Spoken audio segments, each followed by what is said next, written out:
Bismillah, kita akan membahas ya seri pembahasan soal.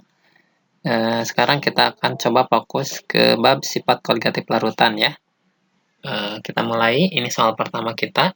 Ada soal SPMB tahun 2002 ya. Di sini kita baca ya, larutan glukosa dalam air mendidih pada 100,26 derajat Celcius. Jika Kb sama dengan 0,52 derajat Celcius per molar dan Kf sama dengan 1,86 derajat Celcius per molar, maka larutan tersebut akan membengkak pada suhu berapa? Ya. Kita akan coba tuliskan dulu yang diketahui ya. Nah, di sini katanya larutan glukosa ini mendidih ya. Berarti ini adalah titik didih dari larutan atau simbolnya adalah Tb ya. Kita tuliskan 100,26 derajat Celcius ya. Di sini ada nilai Kb dan Kf. Ya, ini Kb dan Kf ini tergantung dari jenis pelarutnya gitu ya. Kalau pelarutnya adalah air, maka Kb-nya 0,52 dan Kf-nya adalah 1,86. Ini biasanya diketahui di soal. Nah, ditanyakan di sini adalah maka larutan tersebut akan membeku. Berarti ini ada titik beku larutan atau TF ya. Nah, cara yang paling mudah untuk mengerjakan soal ini adalah kita harus membandingkan ya antara kenaikan titik didih dengan penurunan titik beku dulu ya.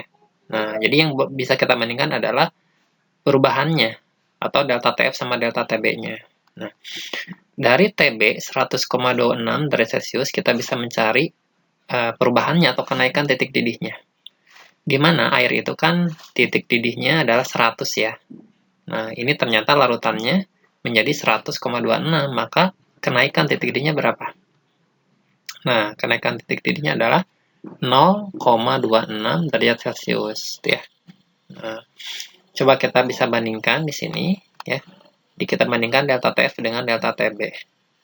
Nah, ini seringkali saya bahas ya. Kalau misalkan ditanyakannya misalkan TF ya atau delta TF, maka yang ditanyakan ini kalau bisa di atas ditulisnya biar lebih mudah ya.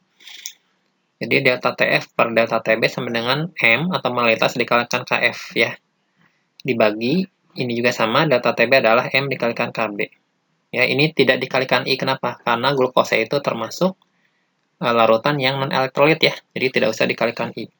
Nah, molalitas itu kan molalitas zat terlarut. Karena zatnya sama, bisa kita coret ya. Jadi molalitasnya pasti sama gitu. Nah, sehingga nanti kita akan dapatkan perbandingan antara penurunan titik beku, kita bandingkan dengan kenaikan titik didih, ini sama saja kita membandingkan Kf dengan Kb-nya ya. Nah, kita bisa menuliskan nanti delta Tf per delta Tb-nya sudah kita cari ya. Tadi di sini kita dapatkan 0,26 derajat Celcius sama dengan Kf-nya 1,86 dan Kb-nya 0,52. Nah, sehingga nanti delta Tf-nya gitu ya, tinggal 0,26-nya kita kali silang ya. Seperti ini.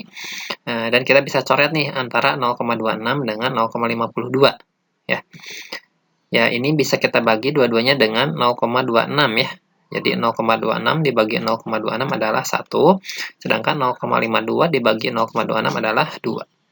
Ya, sehingga kita akan dapatkan delta TF-nya ya adalah 1,86 dibagi 2 alias 0,93 derajat Celcius. Nah, karena yang ditanyakan adalah penurunan titik bekunya, ya kita tahu bahwa air itu kan titik bekunya 0 derajat Celcius ya.